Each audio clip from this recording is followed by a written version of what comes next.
ወደ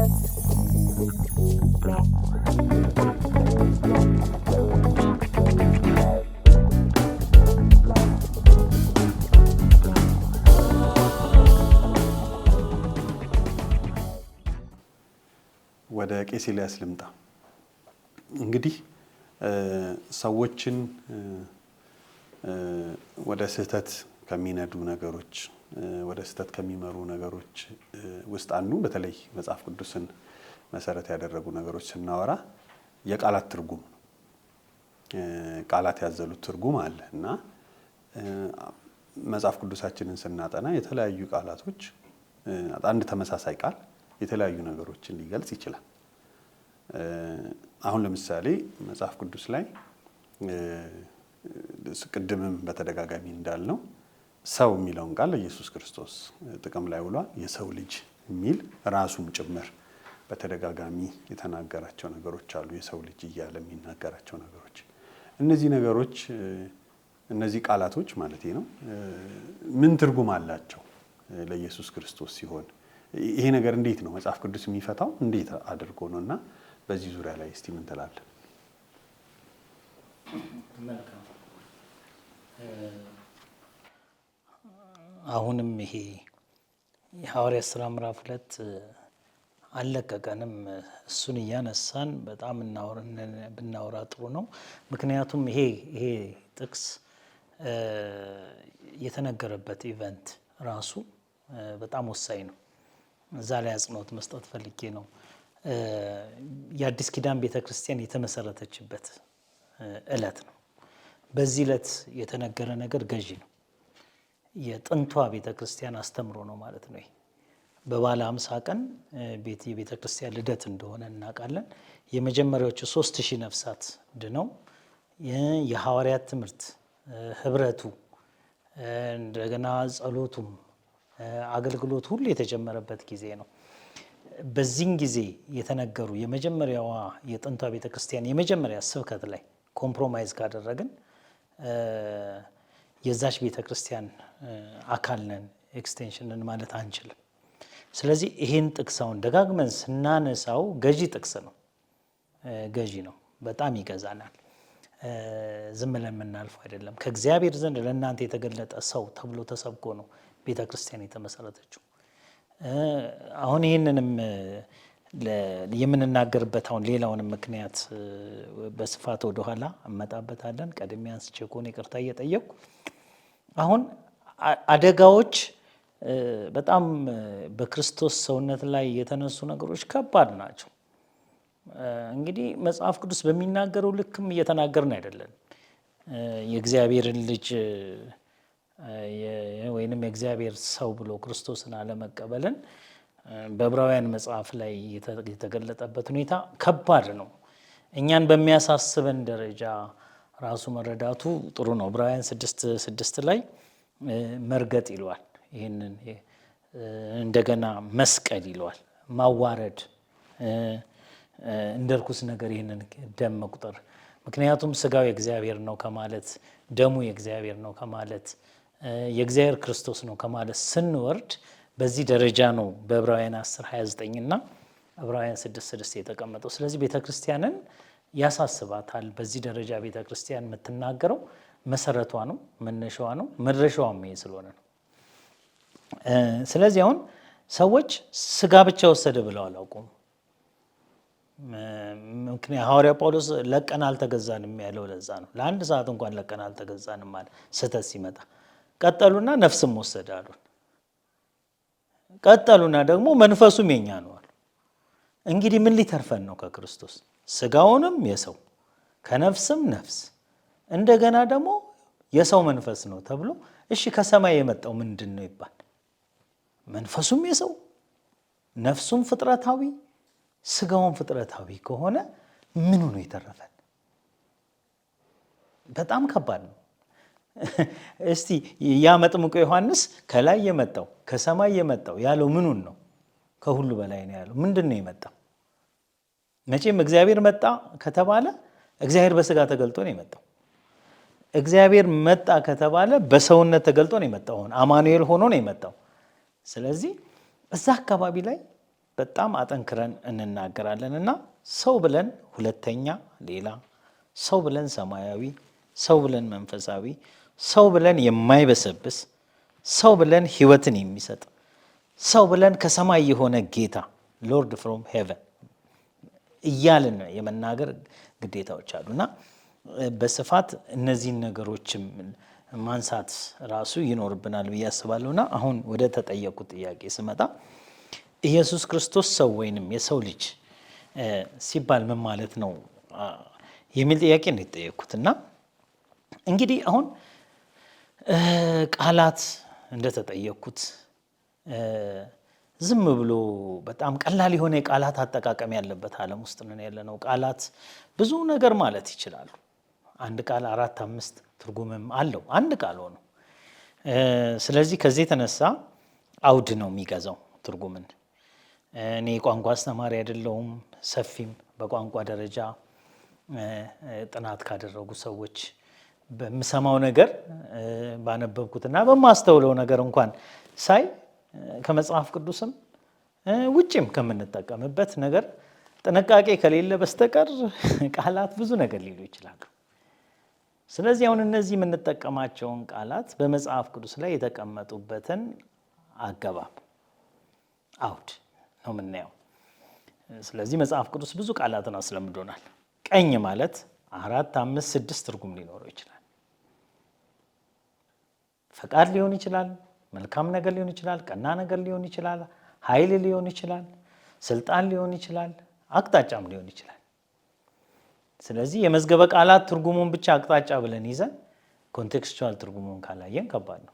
በተለምዶ ደግሞ ለሚሰሙኝ ሰዎች በላ የሚለውን ቃል ዝም ብለን ብንወስድ በላ የሚለው ከዋንጫ ጋር አሸናፊነት ነው። በላ የሚለው ከሙስና ጋር ሌብነት ነው። በላ የሚለው ቃል ከሌላ ምን ልውሰድ ከእቁብ ጋር በላ የሚለው ቃል ከአደራ ጋር ታማኝነት ማጣት ይሆናል። በቃ በጣም ብዙ በላዎች አሉ። ሰው በላም ይባላል። እንደዚህ አይነት ቃላት ብዙ ነገር በሚሉበት ጊዜ ነው ትርጉም በሚኖራቸው ሁኔታ ውስጥ ነው እንግዲህ የቋንቋ አስተማሪዎች በስፋት ሊናገሩት ይችላሉ። ግን እኔ የፈለኩት እዚህ ውስጥ ማስተላለፍ የፈለኩት አውድ አለ። ስለዚህ ኢየሱስ ክርስቶስ ራሱን የሰው ልጅ ብሎ ሲገልጥ በምን አውድ ተናገረ? ምን አይነት ትርጉም ይሄ የሰው ልጅ የሚለው ቃል ምን አይነት ትርጉም እዚህ ጋር ይይዛል የሚል ነገር መኖር አለበት። ከዚህ የተነሳ ሰውን ፍጥረታዊ ሰው ብቻ የሚያውቅ ሰው የአዳም ልጅ ብሎ ሊወስደው ይችላል። ይሄ ስህተት ነው። ይህን ነገር በስፋት እየዘረዘርኩት አልፋለሁ። ግን ለምሳሌ እንውሰድና መጽሐፍ ቅዱስ ላይ መልከ ጸዴቅ የተባለ ሰው በዘፍጥረት 14 ላይ እስከ ዕብራውያን 7 ድረስ እናየዋለን። መዝሙረ ዳዊትም ላይ ይሄ ሰው ተጠቅሷል። ስለዚህ ሰው ሲናገር መጽሐፍ ቅዱስ ሰው ብሎታል፣ ግን አልተወለደም ነው የሚለን። ሰው ብሎታል፣ አልሞተም ነው የሚለን። ሰው ብሎታል፣ እናት አባት የሉትም ነው የሚለን። የትውልድ ቁጥር የለውም ነው የሚለው። እናትና አባቱን ረስቷቸዋል አይልም፣ ጥለውታል አይልም፣ ማደጎ ነው አይልም፣ የሉትም በሚል ነው የተቀመጠው። ስለዚህ ትልቅ ሰው ነው አለ። ይህንን ሰው ሲያመጣው እግዚአብሔር ሰው የለኝም ባለ ጊዜ ነው ያመጣው።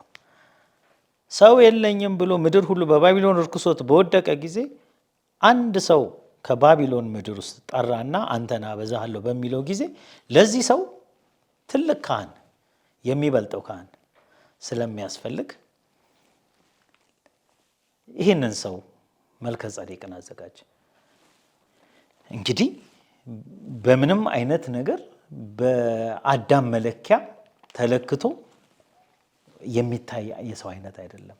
ስለዚህ በሃይማኖቱ ዓለም ሰፊ የሆነ መከራከሪያ መገረሚያ አይነት ሆኗል። እንቀጥልና ለምሳሌ አሁን መጽሐፍ ቅዱስ ገብርኤል የተባለውን መልአክ ሰው ይለዋል።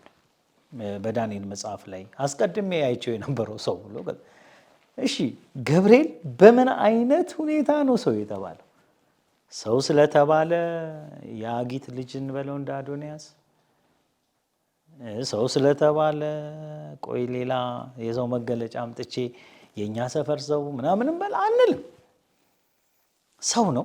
ተብሏል። ግን የሰው መገለጫ ሰው የሚለውን ስም ተሸክሟል። ሌሎችም መላእክት አብርሃም ቤት የመጡት ለእንግድነት የተቀበላቸው ዕብራውያን 13:1 ላይ እንደነገረን መላእክትን በእንግድነት እንዳስተናገደ ነው የምናውቀው። ግን 3 ሰዎች ይላቸዋል። ማኑሄም ጋር ባለቤቱም ጋር የመጣው የላከውን ሰው እንደገና ላክልን። ሰው በሚል መላእክትም የተገለጡበት ሁኔታ አለ። ነገር ግን የአዳም ውላጅ ሆነው አይደለም።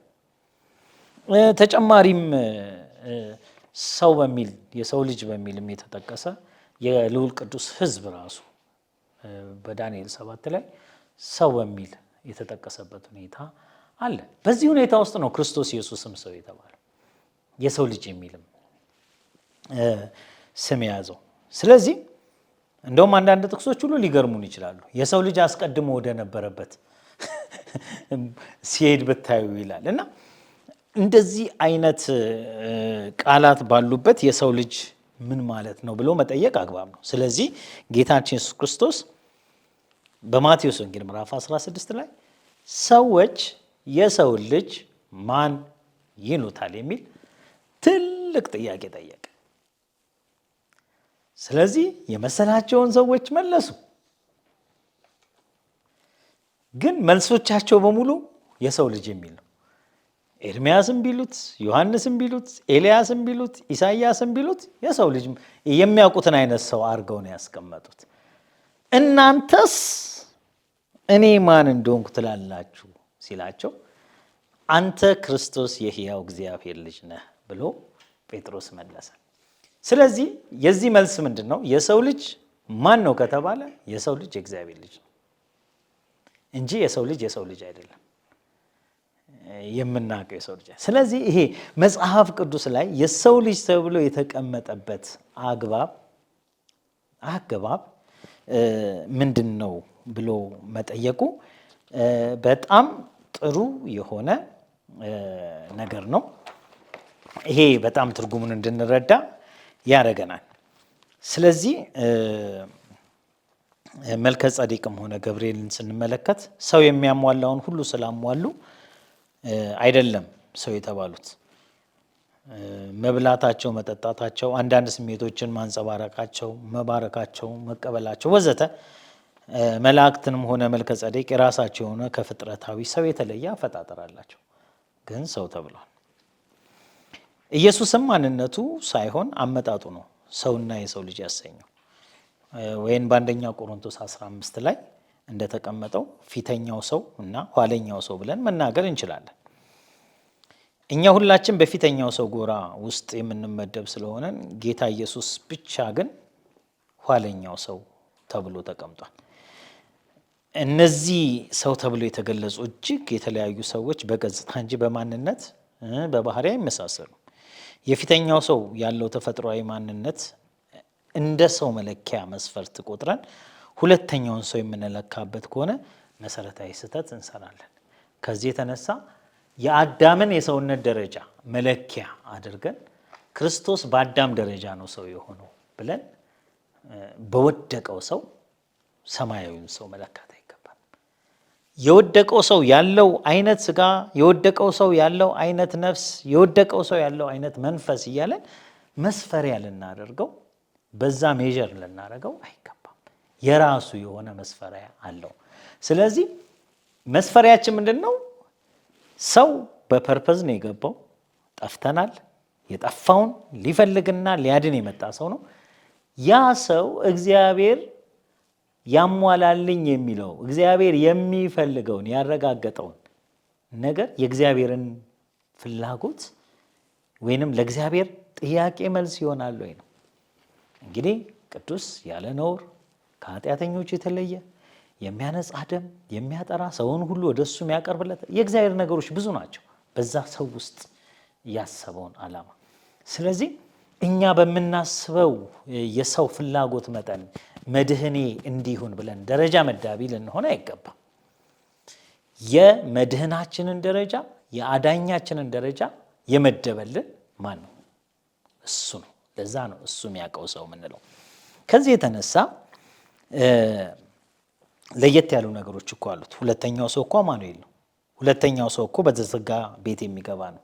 ዮሐንስ 20:19 ላይ ማንም በፊቱ ሊቆም እንደማይችል ሆኖ ፊቱ እንደ ፀሐይ የሚያበራ ነው።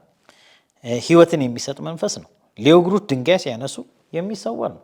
ይሄ ደግሞ ይሄ ከትንሣኤ በኋላ ከትንሣኤ በፊት በሚል አይነት ለውጥ የሚታይ አይደለም። አብርቷል።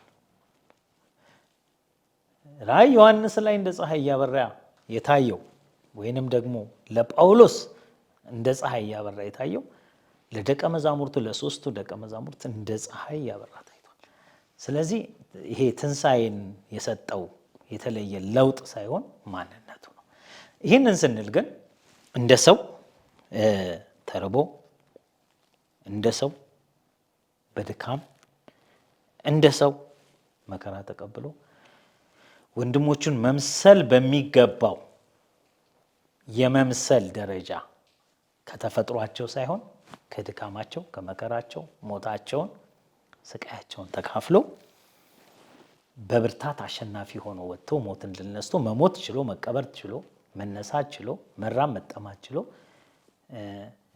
ምንም አይነት መለኮታዊ በሆነ ልዩ ኃይልና ህመምን የማስታገስ የሆነ ስቃይን የማጥፋት በልዩ አቅም ሳይሆን በእግዚአብሔር በተወሰነለት የመሸከም ኢሳይያስ 53 ላይ በተገለጠበት ያ ሁሉ ነገር ተሸክሞ እግዚአብሔር የፈለገውን የማስተሰረይ ስራና የማስታረቅ ስራ መስራት የቻለ ነው እና ሰዎች ይህንን ማድረግ አይችልም የኛ ሰው ካልሆነ ካሉ እናንተ ማን ናችሁ?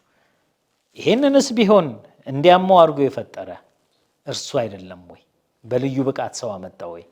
ያንንስ እንዲታመም፣ እንዲሰቃይ፣ እንዲራብ፣ እንዲጠማ አድርጎ አላዘጋጀውም ወይ የሚል ትልቅ ጥያቄ ይነሳል። ስለዚህ ትክክለኛው የእግዚአብሔር ቃል ትምህርት ኢየሱስ ሰው የተባለው በአመጣጡ ማለትም በሰው ምሳሌ መምጣቱ ነው እንጂ ፍጥረታዊ ሰው ወይንም ዝርያ ሆኖ የተፈጠረ ሰውነትን መስፈርት ስለሚያሟላ አይደለም። እንደዚህ አይነት ንጽጽር ውስጥ እንዳንገባ ቅዱስ ቃሉ በግልጽ ኋለኛው አዳም ብሎ ከፊተኛው አዳም ጋር በፍጹም ግልጽ ልዩነት ያስተምረናል። ትንሽ ሰዎች ማጥናት ከፈለጉ ብዙ ነገሮችን በብዙ ማስረጃ የተደገፈ ነገር እየተናገርን ስለሆነ በተለይ ክርስቶስ ስለራሱ ስለ ሰውነቱ ሐዋርያት ሥራ ምዕራፍ 1 ላይ እንደተጻፈው በብዙ ማስረጃ እንደው ጊዜ አይበቃንም፣ ሰዓት አይበቃንም፣ ጊዜያችን የተወሰነ ነው እንጂ ብዙ ማስረጃ አለን። ግን አንዳንዴ የግድ እየሆነብን የምንናገረው ነገር አለ። መጽሐፍ ቅዱስ ስለ ክርስቶስ ሲናገር አንድያ ልጅ ነው የሚለው። ይሄ አንድያ ልጅ የሚለው ነገር የግሪኩ ሞኖጊነስ በሚል ዩኒክ የሆነ አንድያ በአይነቱ ብቸኛ የሆነ ተመሳሳይ የሌለው ዋን ኤንድ ኦንሊ ሲንግል የሆነ በሌላ እንትን ተሰላፊ ያልሆነ አዲስ ትውልድ አዳዲስ ልጆችን ለእግዚአብሔር የሚያመጣለት ዘሩን የሚያይ ሆኖ የማይጠፋ ዘር አዲስ ዘር ሆኖ ይገባ ነው። ስለዚህ የዛ ጀማሪ ነው ክርስቶስ፣ የዛ መጀመሪያ ነው ክርስቶስ። በአይነቱ ነጠላ ነው። ስለዚህ ተሰላፊ ውላጅ አይደለም። ከዚህ የተነሳ እግዚአብሔር አብ የተገለጠበት የስጋው ሰውነት ሁለተኛው አዳም ከኃጢአት በቀር እንላለን። ኃጢአትና ኃጢአተኝነት በቀር የፊተኛው አዳም ያለው ስሜት ያለው ይራባል፣ ይጠማል፣ ይቆጣል፣ ያለቅሳል። ምክንያቱም እንደ መጽሐፍ ቅዱስ አስተምሮ የእኛን ድካም የተካፈለው ወይም የሚወሰደው ህመማችን የተሸከመው ደዌያችን የተቀበለው በዚህ ሁኔታ ስለሆነ ይሄ ደግሞ ዓላማው ስለሆነ ደዌያችንን ህመማችን የሚታመም ደዌያችን የሚቀበል ተግሳጻችንን የሚቀበል የህማም ሰው ሆኖ ግን እዚህ ላይ ግን እነዚህ ነገሮች ይባሉ እንጂ ኢሳይያስ 53ን ሙሉን ብናነብ የሰማነውን ነገር ማን አምኗል ብሎ እምነትን የእግዚአብሔር ክንድ ለማን ተገልጧል ብሎ መገለጥን መሀል ላይ ደግሞ ከትውልዱስ ማን አስተዋለ ብሎ ማስተዋልን በዚህ ሰው ዙሪያ ይጠይቀናል። እምነት መገለጥና ማስተዋል ያስፈልጋል። ይሁን እንጂ እንደዛ ላይ ስለዚህ ሰው ሊያምነው የማይችል ነገር እንደሆነ ሰው ሊቀበለው የማይችል ከሆነ እንደሆነ ይህን ምስክርነታችን አሁን የሚሰሙ ሰዎች እነዚህ ሰዎች ምን እያወሩ ነው ይላሉ። እንዴት አድርገው ነው መጽሐፍ ቅዱስን የሚያነቡት የሚያዩት ሁሉ ሊሉ ይችላሉ፣ ሊገረሙ ይችላሉ። ምክንያቱም ይሄ በሰው አይምሮ በተለመደው የሰው አይምሮና ስንሰማ በኖርነው ነገር በተጻፈብን ነገር በተለያዩ ነገሮች ሲጻፉ ሲነገሩ በነበሩ ትርክቶች በሙሉ የተነገረን ነገር ሌላ ነው፣ መጽሐፍ ቅዱስ ከሚነግረን ውጭ ነው። ስለዚህ አሁን የሚመጡብን እናንተ የምትናገሩት አይነት ሰው ቤዛ ሊሆን አይችልም፣ ሊራብ ሊጠማ የእኛን ነገር ሊረዳ አይችልም ይሉናል። ማን ነው ያለው? ማን ነው? መጽሐፍ ቅዱስ በእግዚአብሔር የተረጋገጠው እግዚአብሔር የፈለገው ሰው ይሄን ነገር እንዲሆን እግዚአብሔር ያዘጋጀው ነው ለማስተሰረይ የሚችል ይለዋል። አቅሙ ያለው ጉልበቱ ያለው ኃይሉ ያለው ነው እና የኃጢአተኛ ስጋ በመሆን ሳይሆን ሮሜ 8 ላይ ሲነግር ምንድን ነው ያለው? እግዚአብሔር የገዛ ልጁን በኃጢአተኛ ስጋ ምሳሌ በኃጢአት ምክንያት ልኮ አድርጓል፣ ከስጋ የተነሳ ስለደከመ ይልና ለሕግ ያልተቻለው ይላል። ለሕግ ያልተቻለው በቃ ኃጢአት የሚባል ነገር ስላልተቻለ ኃጢአትን በስጋ ኮነነ ይላል። ምን ማለት ነው ኃጢአትን በስጋ ኮነነ ማለት? እችን ብቻ ተናግረን እንጨርሰው። በፊት እኮ ባሮጌው አዳም ኃጢአት ስጋን ኮነነ በሚል መደምደሚያ ነው ያለው። ኃጢአት የሚባል ነገር ስጋን ኮነነ። እግዚአብሔር ከገነት ሰውን ያወጣው ኃጢአት የሚባል ነገር ስጋን ስለኮነነው ነው። እንዳይመለስ ብሎ ነው ያስወጣው። እንዳይመለስ ወደዛ ህይወት የህይወት ዛፍ ወዳለበት ለዘላለም ሕያው ሆኖ ወደሚያኖረው ነገር እንዳይመለስ አስወጣው ይላል። ምክንያቱም ስጋ በኃጢአት ተኮነነ። አሁን ግን የገባው ስጋ እግዚአብሔር ያስገባው ስጋ ኃጢአትን ራሱን የሚኮነን ነው።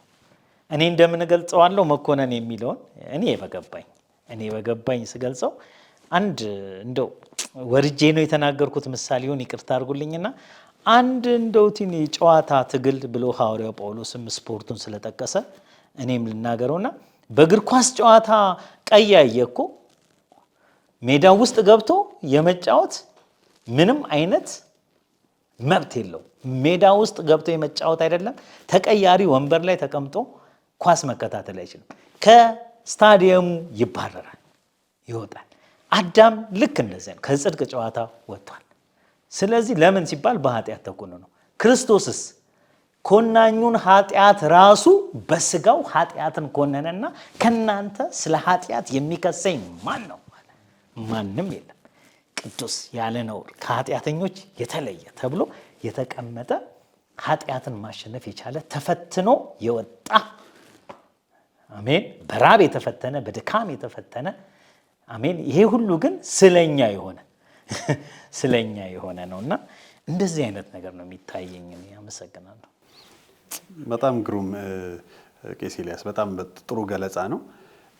አንድ እየተናገርክ ያለ አንድ ነገር እንደገና አጽንኦት ቢሰጥበት ብዬ እያሰብኩ ነበረ ስትናገር። ምንድነው ይሄ ሰው የሚለውን አገላለጽ ኢየሱስ ክርስቶስን ሰዎች ከፍጥረታዊ ሰው ጋር የሚያመሳስሉበት መንገድ ከየት እንደበቀለ ያልታወቀ መጽሐፍ ቅዱስ ላይ አዳኝ ነው የሚያድንበትን መንገድ የሚመርጥ እንጂ የሚድነው ሰው በዚህ መልኩ ድናለሁ ብሎ ምርጫ የሚያቀርብ አይመስለኝም። እቅዱም የሚድነው ሳይሆን አዳኙ ነው። ስለዚህ እኛን ካልሆነ አያድነንም የሚለው ነገር በእግዚአብሔር የማዳን እቅድ ውስጥ ገብቶ አስተያየት መስጠት የሰው ምንድነው ድርሻ ነው ወይ እድል ፈንታ ነው ወይ የሚለውን ነገር እንደው ትንሽዬ፣ ምክንያቱም እቺ ነገር በጣም ተደጋግማ የምትነሳ ነገር ናት። ሰውን ኢየሱስ ክርስቶስን ወደ መሬት የሚስበው ነገር ምንድነው ቢባል እንደኛ ካልሆነ የሚል ምትክል ሊሆነን የሚችለው ልክ እንደኛ ከሆነ ነው የሚል ነገር ስላለ እሷ ነገር ላይ ትንሽዬ የሆነች ነገር እኔም አጭር ነገር እላለሁኝ። በጣም የሚቆረቁረኝ ነገር ስለሆነ በተቃራኒው ነበር መባል ያለበት። በተቃራኒው ነው መባል ያለበት። ማለት በሰው ተስፋ ቆርጠው መጽሐፍ ቅዱስ ላይ የምናውቃቸው ነቢያትና የእግዚአብሔር ሰዎች በተለይ ብሉይ ኪዳን ላይ ያሉት በሰው ተስፋ ቆርጠው አዳኝ ሰው የሚፈልጉ ነበሩ። አንተ ሰው አዘጋጅ፣ እኛ ጋር ምንም አይነት ምክንያቱም ቅድም ቢሾፕ አንዱ ዓለም አንብበውታል። ምን የሚል ክፍል አለ? መዝሙር 49 ላይ ሰው አያድንም ይላል። ሰው አያድንም ተብሎ እያለ የሚያድን ሰው ከየት መጣ ነው ጥያቄው መሆን ያለበት። ምክንያቱም ወንድም ወንድሙን አያድንም። ቤዛውን ራሱ ይሄ ያድነናል ብትል ለእግዚአብሔር አይሰጥም። ምክንያቱም ቤዛው መስፈርት ወጥቶለታል። ለዘላለም የሚኖር መሆን አለበት። ይሄ የሚጠፋ መሆን አይችልም። ስለዚህ እግዚአብሔር አይደለ ቤዛውን የሚቀበለው? ተከፍሏል የሚለው እግዚአብሔር አይደለ እንጂ እኛ ከፍለናል እኮ አንልም። እኛ ከፍለናል በቃ አንልም። ተከፍሏል የሚለው የሚያጸድቀው እሱ ነው። ስለዚህ ይሄ በጣም ድካም ነው። ቅድም መጀመሪያ ላይ ለመግለጽ እንደሞከርኩት ሰዎች ፍጹም በሚባል ደረጃ ሰው መስክሮላቸው ሳይሆን በሰው ደረጃ ፍጹም ተብለውና እግዚአብሔር ራሱ ፍጹም፣ ንጹሕ፣ ጻድቅ ያላቸው ሰዎች ራሳቸው ጻድቅ በሆን አፌ ይወቅሰኛል እያሉ ፍጹም በሆን ጠማማ ያደርገኛል እያሉ ሕይወቴን እንቃታለሁ እያሉ ፍጹማንን ክፉዎችን ያጠፋል እላለሁ። በቃ በሰው ዘንድ ያለ ፍጽምና፣ በሰው ዘንድ ያለ ንጽሕና፣ በሰው ዘንድ ያለ ጽድቅ በሙሉ በእግዚአብሔር ፊት የማይቀርብ መሆኑን ተስፋ ቆርጠው እሱ ካልሆነ ማን ነው ብሎ ይጠይቃሉ። ማለት ይሄንን ሰው ሁሉ ይሄንን ማሰብ አለበት። እሱ ካልሆነ ማን ነው ማለት እዚህ ጋር ኢዮብ 9 ላይ ነው እያነበብኩ ያለሁት ቁጥር 24 ላይ እኔ ኢዮብ ነው የሚለው በዚህ ደረጃ በቃ የሰው ፍጽምና፣ የሰው ንጽሕና፣ የሰው ጽድቅ መስዋዕት ሊያደርግ አይችልም። አሁን ክርስቶስን ከወደቁት መካከል የተገኘ የተረፈ አድርገህ ብታቀርበው ወይንም የወጣበትን የተወለደበትን የመጣበትን ቤተሰብ ብታነጻው ራሱ መጽሐፍ ቅዱስ ሰውን እግዚአብሔር የጣለው የወደቀ ያደረገው በኃጢአት ብቻ አይደለም። አካሌ በምድር ታች በተሰራ ጊዜ ያልተሰሩ አካሌን ዓይኖቼ አዩኝ፣ ኮምፕሊት አልነበርኩም። ስለዚህ እግዚአብሔር ሁሉን ነገር ፈጥሮ መልካም መልካም ብሎ ሰውን ፈጥሮ መልካም ነው አላለው። ምክንያቱም እግዚአብሔር ሰውን በክርስቶስ ዓለም ሳይፈጠር ያለ የእግዚአብሔር እውቀት በክርስቶስ ሰውን ማወቅ ነው። ሊመጣ ባለው በክርስቶስ ነው እንጂ በአዳም አይደለም። ስለዚህ ይሄን ነገር ሰዎች ቢረዱና ቢያውቁ ቅድም ኢሳይያስ 53 ላይ እንዳልኩት የኢሳይያስን ልመና ማን አመነን፣ ለማ ተገለጠለት ይሄ ነገር፣ ማን አስተዋለ የሚሉ ነገሮች ላይ ትኩረት ቢያደርጉ መድህናቸውን ከወደቀው ውስጥ አይፈልጉትም። መድህናቸውን ከሰማይ ይጠብቁ ነበር። ለዛ ነው የጻድቃን መድኃኒታቸው ከእግዚአብሔር ዘንድ ነው።